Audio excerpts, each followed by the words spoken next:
श्री शिवाय नमस्तुभ्यम। आज वर्ष में एक बार पड़ने वाला हिंदुओं का महापर्व अर्थात शिवरात्रि है। इस दिन माता पार्वती और भोलेनाथ का विवाह हुआ था और भगवान भोलेनाथ की प्रतीक्षा और माता पार्वती जी की तपस्या संपूर्ण हुई थी। इस दिन पूरे दिन भजन कीर्तन करके भगवान भोलेनाथ को याद किया जाता है और रात्रि जागरण करके भगवान भोलेनाथ की पूजा की जाती है और अगले दिन अपना व्रत खोला जाता है।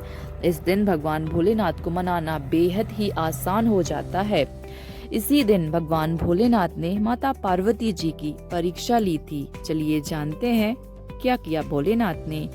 पौराणिक कथाओं के अनुसार माता पार्वती जी ने भगवान शिव जी को अपने पति के रूप में पाने के लिए सैकड़ों, हजारों, करोड़ों वर्षों तक कठोर तपस्या की थी।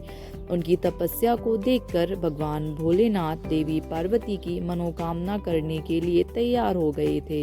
इसके बाद भोलेनाथ ने सप्तऋषियों की माता की परीक्षा लेने के लिए भेजा। इस परीक्षा के दौरान सप्तऋषियों ने शिव जी के ढेरों अवगुणों को बताते हुए माता पार्वती जी से विवाह न करने के लिए कहा, लेकिन माता रानी अपने निर्णय से टस के मस नहीं हुई। इस पर स्वयं भोलेनाथ माता पार्वती जी की परीक्षा लेने के लिए माता के समक्ष प्रकट हुए। माता पार्वती जी के तप से प्रसन्न होकर भगवान भोलेनाथ उनके सामने प्रकट हुए और उन्हें वरदान देकर अंतर्ध्यान हो गए। कुछ क्षणों के बाद एक मगरमच्छ ने एक लड़के को पकड़ लिया और लड़का मदद के लिए पुकारने लगा। बच्चे की आवाज को सुनकर माता पार्वती जी उसके पास पहुंची और उनका मन द्रवित हो गया।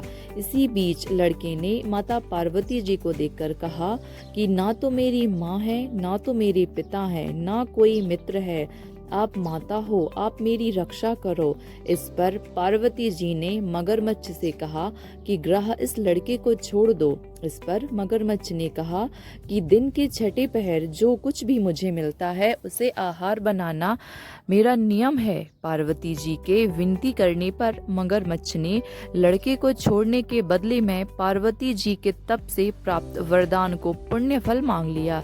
इस पर पार्वती जी तैयार हो गईं। मगरमच्छ ने बालक को छोड़ दिया और तेजस्वी बन गया। अपने तप का फल दान करने के बाद पार्वती जी ने बालक को बचा लिया और एक बार फिर पार्वती भोलेनाथ की तपस्या करने के लिए बैठ गईं। तो भगवान भोलेनाथ उनके सामने दोबारा प्रकट हुए और पूछा कि अब तुम तपस्या क्यों कर रही हो?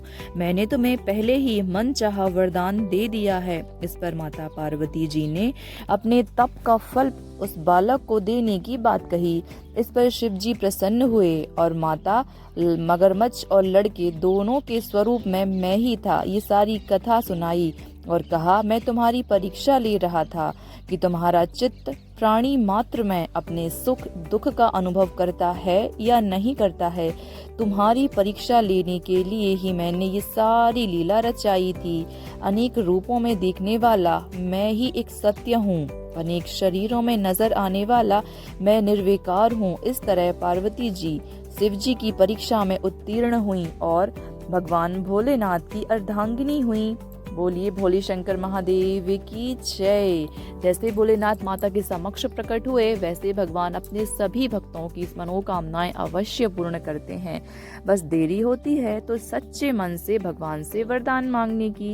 यदि अभी तक आप लोगों ने चैनल को सब्सक्राइब नहीं किया है तो फटाफट चैनल को सब्सक्राइब कर दीजिएगा और बेल आइकन को प्रेस कर दीजिएगा ताकि न्यू वीडियोस की नोटिफिकेशंस आप तक पहुंचती रहें। मिलते हैं नेक्स्ट वीडियो में, तब तक के लिए bye bye. Thanks for watching.